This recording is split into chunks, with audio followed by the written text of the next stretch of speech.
Sí, uno de los retos de esa Petroperú que todos deseamos que sea sólida, fuerte, es que este proyecto se concluya en el plazo que se ha establecido y dentro del presupuesto o menos, ¿ya? Eso, y nosotros, perdón, estimamos que esto es diciembre del 2020.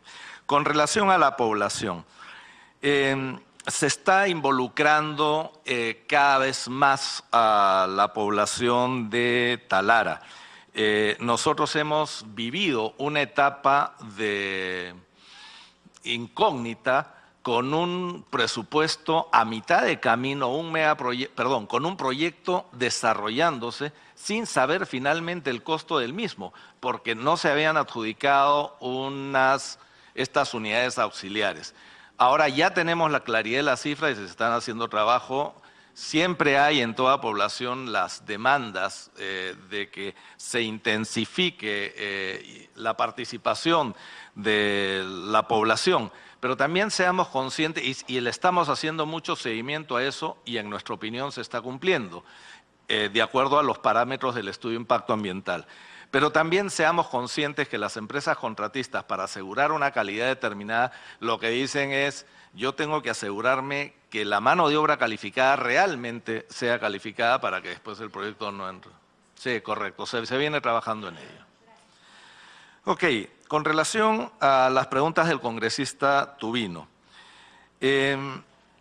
Nosotros efectivamente no hemos puesto dentro del monto de inversiones, inversión alguna en la refinería de Ucayali, y la razón es porque está alquilada. Al estar alquilada, se ha alquilado en determinadas condiciones. La pregunta es si es que en un futuro esa refinería tiene sentido o no tiene sentido, ¿ya? Y por el tamaño que tiene, mi apreciación en este momento es que no tendría sentido. Sin embargo, el tema es cómo resolvemos el problema de poner un petróleo o un combustible justo en la ciudad de Ucayali. Y ese es uno de los temas que hemos venido trabajando en la empresa.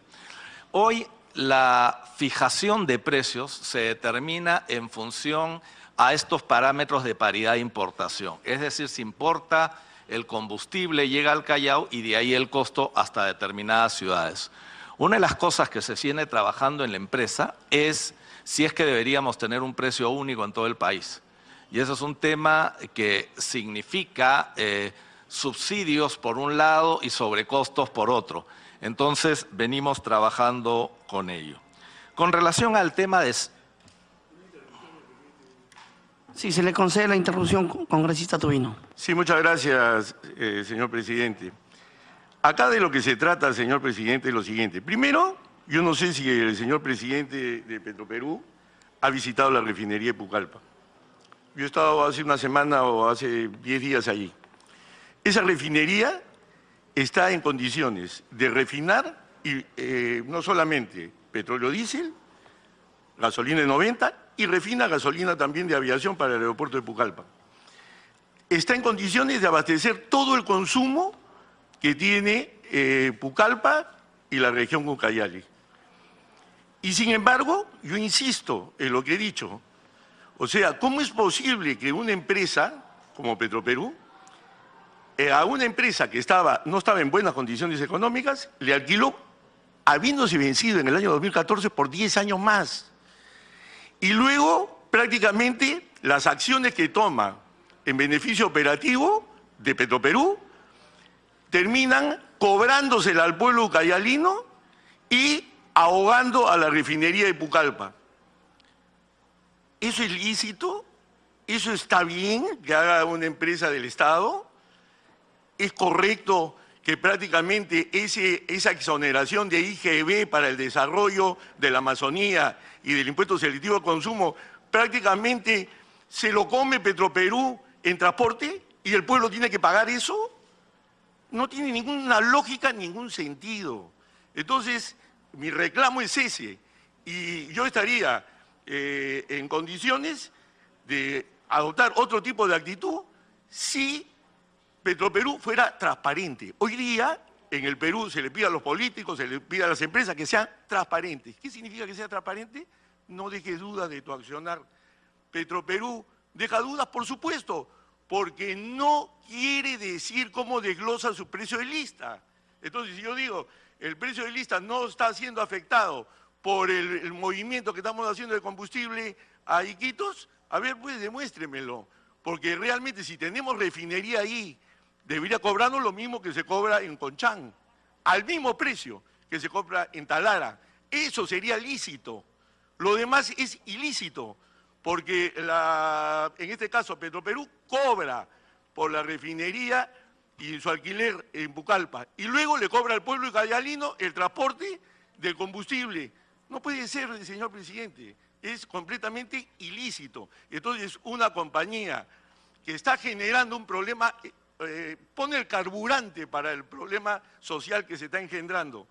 Y lógicamente las otras dos empresas tampoco son inocentes, y también yo tengo su parte para ellas.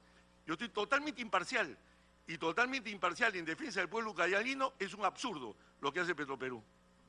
Sí, para que responda usted, presidente de Petroperú. Sí, entendí las observaciones, las preguntas que ha vuelto a señalar. Y nosotros, como manifesté, lo que estamos haciendo es evaluando si es que debemos tener un precio a nivel nacional o no. La relación comercial que nosotros tenemos con CEPSA es una relación comercial, y si Maple no la ha logrado con CEPSA, es un tema de ambos, es decir, de CEPSA con Maple.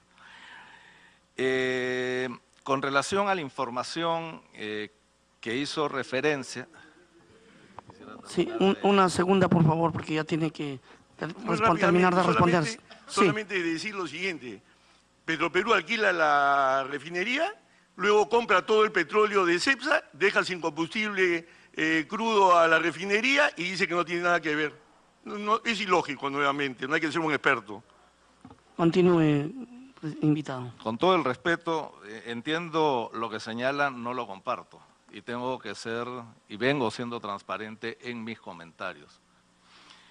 Efectivamente usted, o el congresista Tubino, dirigiéndome a través del presidente, envió un oficio el 15 de marzo, señalando los requerimientos del caso. Estamos dentro del plazo y vamos a atender las preguntas que ahí se formulan.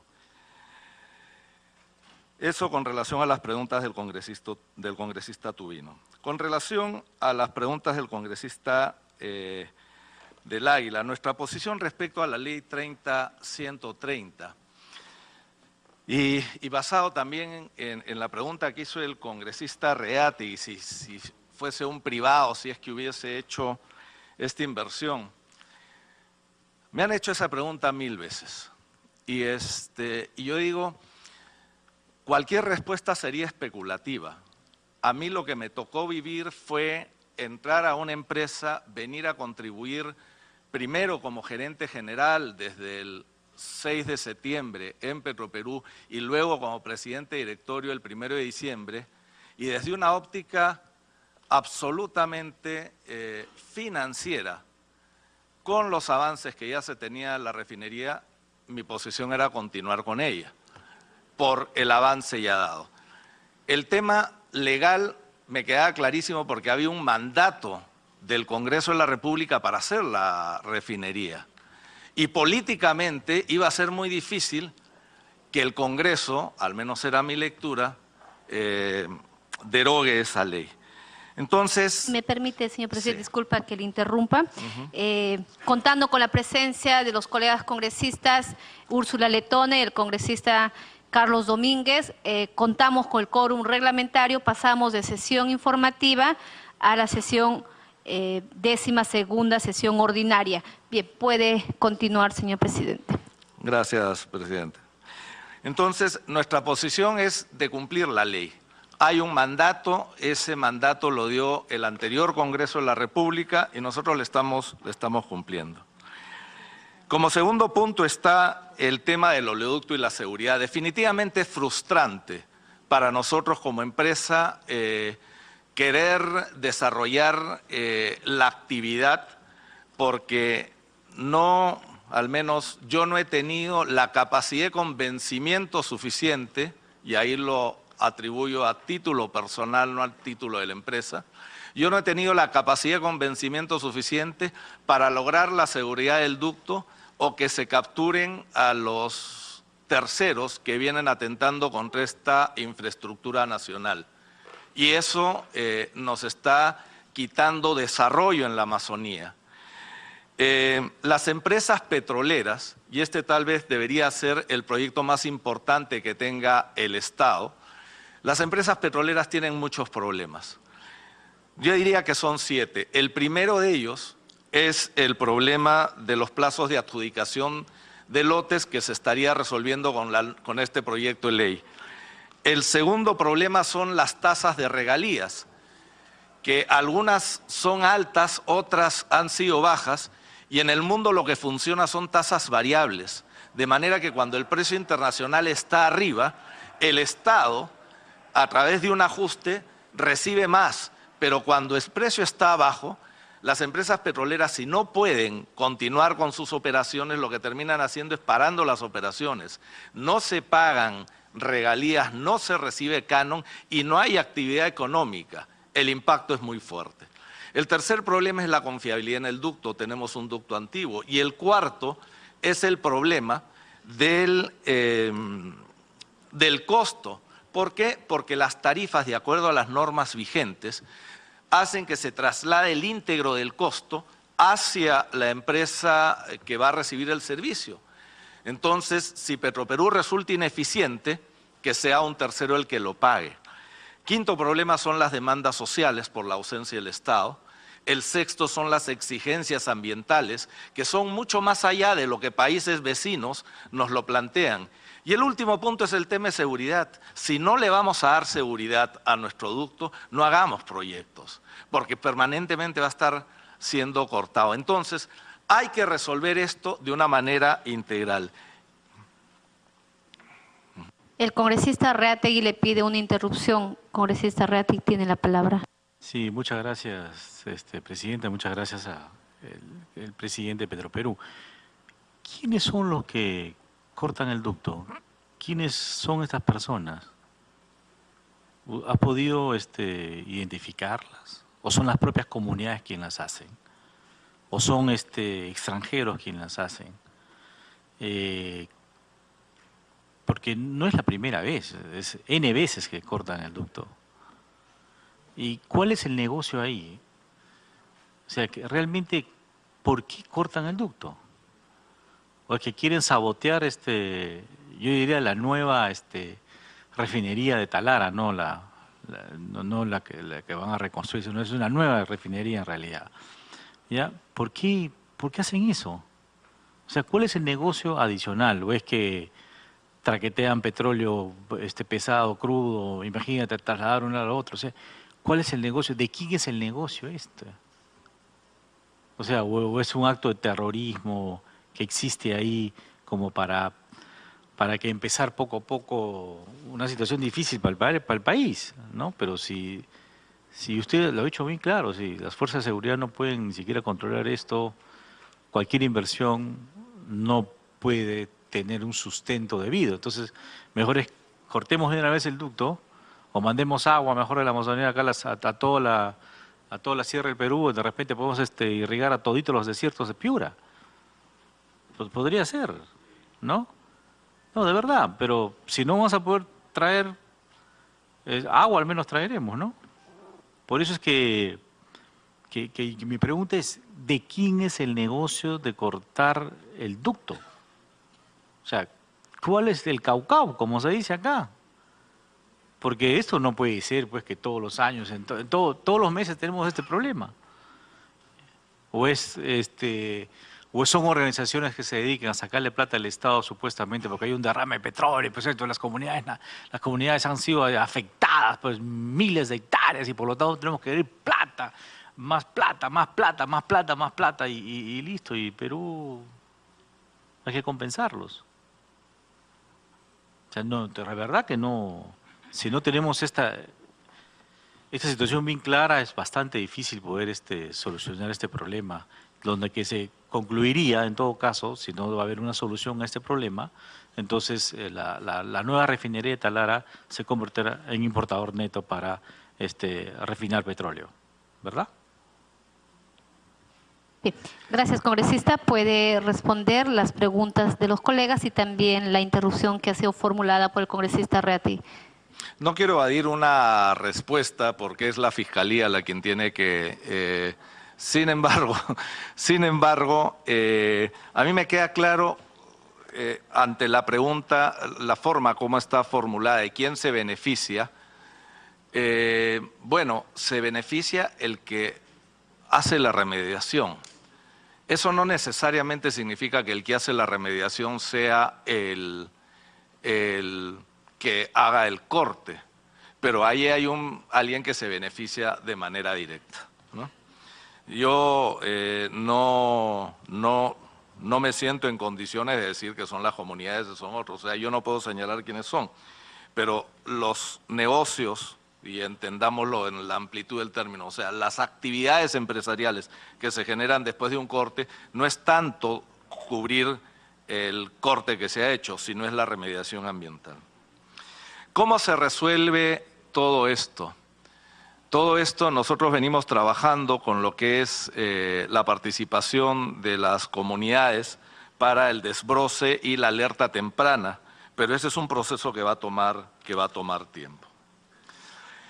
Con relación a las preguntas del congresista Reategui, bueno, si fuera privado, invertiría en Talara, la contesté hace un momento. Y la segunda pregunta de pedir 1.300 millones más, en realidad no son más, son parte de la inversión. Este es un proceso que se va haciendo a lo largo de. Entonces, nosotros tenemos dos caminos. El camino de terminar con la inversión, y eso significa levantar endeudamiento por 3.900 millones de dólares. Ya se han levantado por 2.000, faltan 1.900 adicionales, más 1.100 de recursos propios. El otro camino es parar la refinería. Parar la refinería, yo estimo que en este momento, en septiembre del 2016, el costo que estimé en parar la refinería, que hubiese demandado un aporte de capital del Estado, era 2.100 millones. Hice ese cálculo hace unos meses, era 3.100, porque no es que simplemente se pagan las deudas, sino acá estamos hablando que hay que desmontar todo eso. Hay una serie de componentes adicionales. ¿Por qué la inversión en el oleoducto? Nosotros, una de las cosas, y esto dentro del mandato del decreto legislativo 1292, que le pide a Petroperú asegurar un transporte seguro y un oleoducto seguro, lo que vimos es que si nosotros simplemente actualizábamos tecnológicamente el oleoducto, no íbamos a generar un barril más de petróleo. ¿Por qué? Porque los pozos estaban donde estaban. Lo único que iba a haber era mayor seguridad en el transporte del crudo, pero no se iba a asegurar más. Por eso este proyecto lo que busca es extender el ducto para que llegue al lote 64, son 200 kilómetros, 100 para que llegue al lote, al lote 67, 200 kilómetros, 100 para el lote 64, una paralela desde la estación 5 hasta el lote 67 para por ahí mandar el crudo liviano de Morona y poder mezclarlo con los crudos pesados del 192 y el 67. Esa es la razón de la inversión. Talara se abastece hoy, pero miremos hacia adelante, se abastecería hacia adelante del crudo de la costa, que podemos estar hablando entre 20 y 30.000 barriles diarios, y si no logra el petróleo de la Amazonía va a tener que importar. Si nosotros lográsemos tener una operación segura del ducto y condiciones adecuadas, Talara se abastecería íntegramente de crudo nacional. Si es estratégico o rentable, era la cuarta pregunta. Hay países como Chile, como España, que no tienen petróleo en cantidades y tienen refinerías. Y sobre esto hay distintas interpretaciones. Algunos dicen que sí, otros dicen que no. Lo que a mí me queda claro es que si no hay combustible, el país se detiene. Y un día que el país no opere, cuesta mucho dinero. Pero al respecto hay muchas apreciaciones. Si es rentable, lo que yo creo que más que rentable tenemos que ver si es que la empresa tiene la capacidad para pagar la deuda que está asumiendo, y los cálculos son que sí. La quinta pregunta fue ¿qué pasó con la supervisión? Cuando se inició Talara, se contrató a un consorcio supervisor, el consorcio CPT, integrado por 3 compañías. Luego hubo un estudio que hizo Wood Mackenzie. Hizo Wood Mackenzie, y en ese estudio Wood Mackenzie cuestionó las capacidades del supervisor. Entonces, cuando nosotros llegamos, ya encontramos que había el supervisor que había tomado conocimiento del cuestionamiento por declaraciones del ministro de aquel entonces, de que estaban cuestionando su capacidad para hacer la supervisión. Ellos interpusieron una medida cautelar para que no se les corte el contrato. Porque lo que demandaron ellos, lo que pidieron ellos fue: explíquenme la razón del por qué quieren cortarme el contrato de supervisión. Y revisando el documento elaborado por Wood Mackenzie, e inclusive habiendo hablado con quienes hicieron el trabajo, yo les hice las siguientes preguntas y fueron: ¿ustedes han determinado cuáles son las competencias que se requiere para ser supervisor de esta obra? Y dijeron no. Y lo segundo es, ¿ustedes han evaluado sobre esas competencias qué cumple este supervisor? Y la respuesta fue no. Entonces fue, no lo quiero calificar, pero diría algo ligero lo que ellos establecieron en ese contrato. Se resolvió esta diferencia con ese supervisor, y yo debo destacar que la labor que han hecho ellos en la adjudicación, en este proceso para la adjudicación de las unidades auxiliares ha sido muy importante y hemos logrado ahorros importantes. Yo creo que ha sido un buen trabajo, pero eso fue lo que encontramos. Finalmente, la sexta pregunta es ¿qué le falta a Petroperú? Y yo trataba de hacer en la presentación cuál es el Petroperú que queremos, ¿no? Entonces vamos a tener una refinería con capacidad de producir combustibles limpios. Vamos a tener a Petroperú en el upstream con 2 lotes de producción, el 6.4 en participación con Geopark y el 1.92 con quien nos asociemos.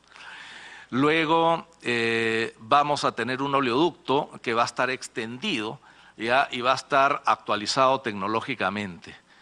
Entonces uno diría, ¿qué le falta? Y reitero, para mí lo más importante es que tenga una autonomía de acción, algo así como sucede con el BCR. El BCR ha demostrado ser una institución que actúa con un nivel de independencia relativo y que lo ha hecho de una manera responsable a lo largo del tiempo.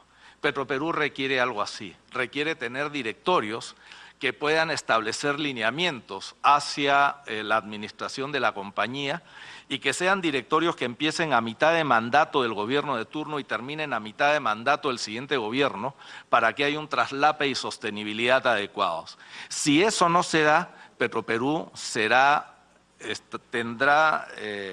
expuesto a apetitos políticos de cada momento. Finalmente, Presidenta, con relación a las preguntas que usted formuló, el compromiso que señalé el año pasado era tener un solo contratista para la refinería y fuimos por ello.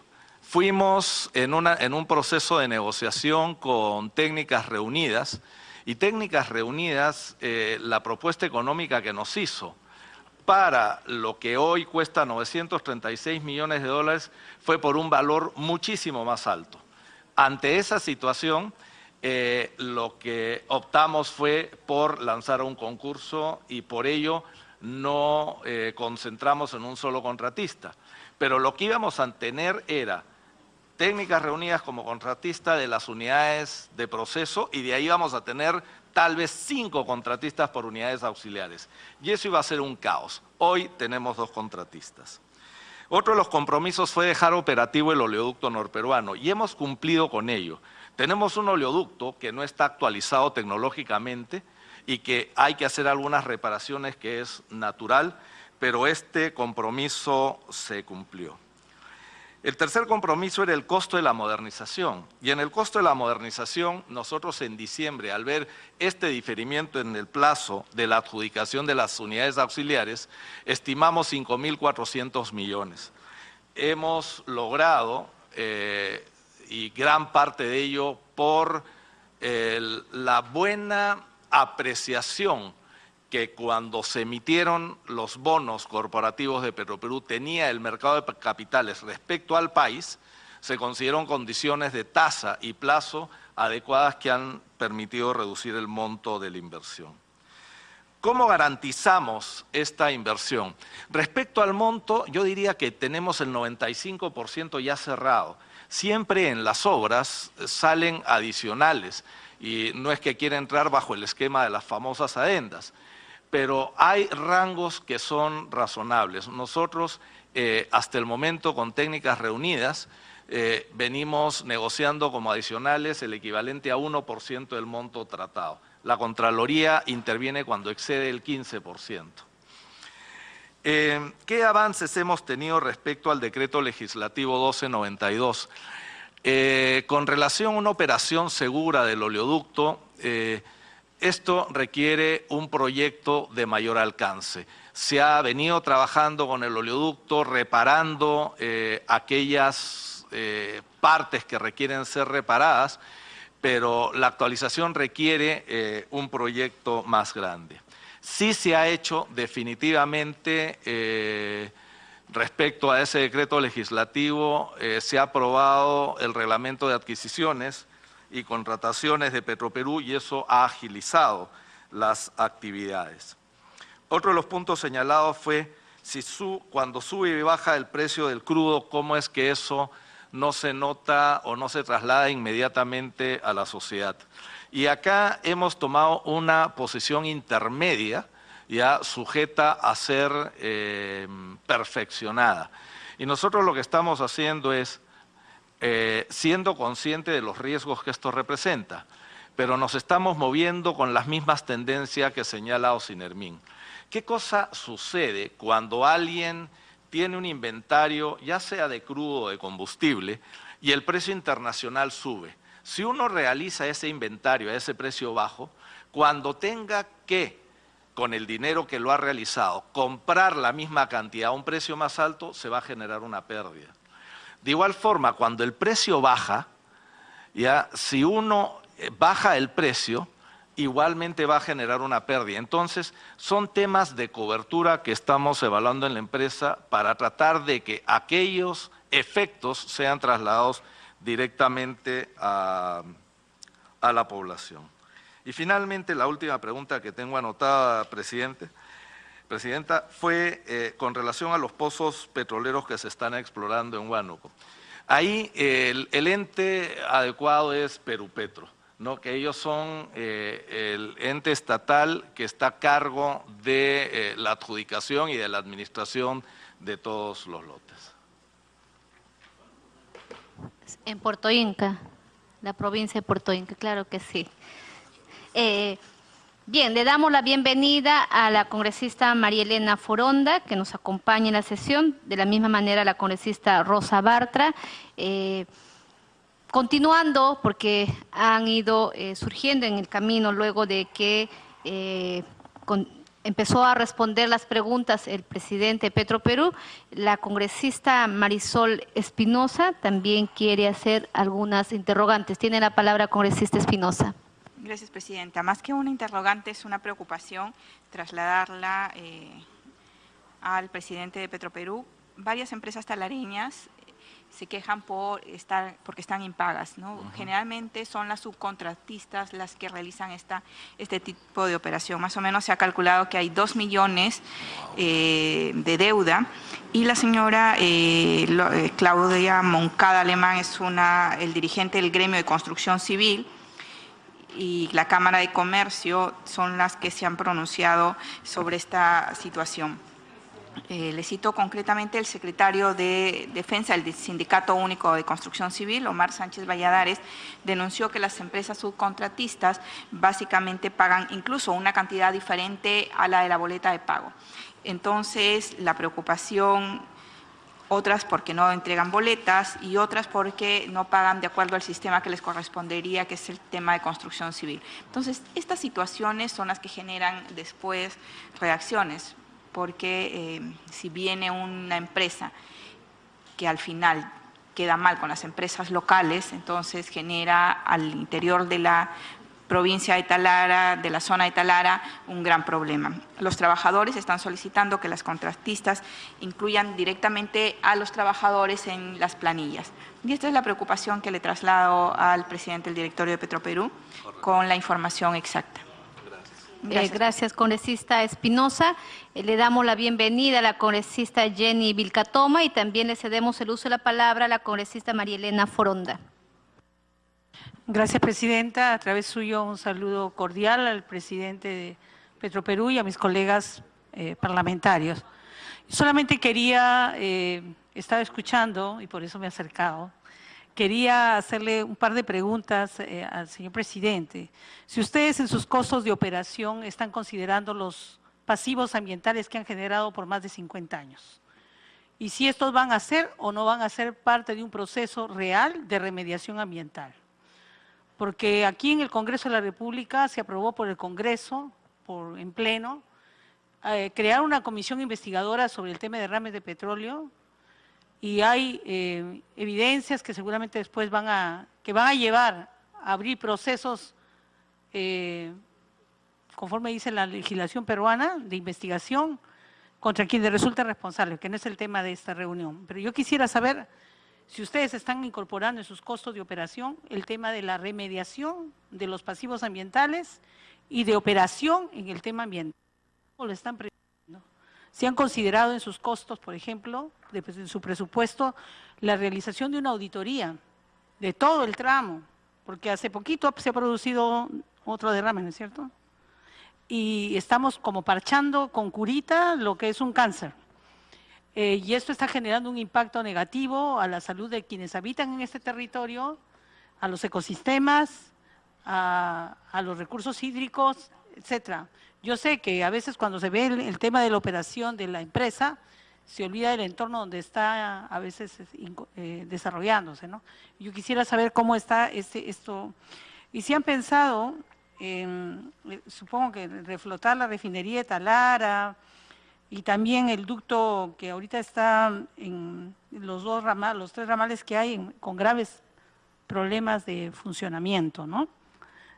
¿Cuándo considera usted que va a estar al 100% operativo con esta nueva innovación tecnológica que van a realizar para el funcionamiento del ducto de manera ininterrumpida?